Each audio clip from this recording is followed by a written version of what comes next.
Bemorimiz yoshlari 38 yoshda, 2 yil muqaddam insult o'tkazganlar. 2 yil muqaddam konsultatsiya jarayonini olib borganda pastelli rejim dedilar. Ya'ni harakat yo'q, nutq artikulatsiyasi ham talabga javob bermasdi. Nutqdan tashqari tovush ham hosil bo'lmasdi. Hozirda bemorimiz bilan zvuk, ya'ni tovush hosil bo'lishi uchun logoped qanday yordam bera oladi? Mana shunaqa mashg'ulot olib boryapmiz va unli tovushlarni qo'yish jarayonidamiz. Bemorimiz bilan artikulyatsion gimnastika mashg'ulotlaridan tashqari tovush qo'yish jarayonlari ham olib boriladi.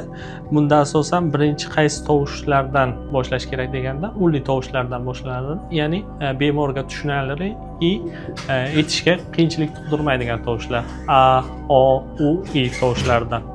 Hozir esa talaffuz qilamiz. A, O.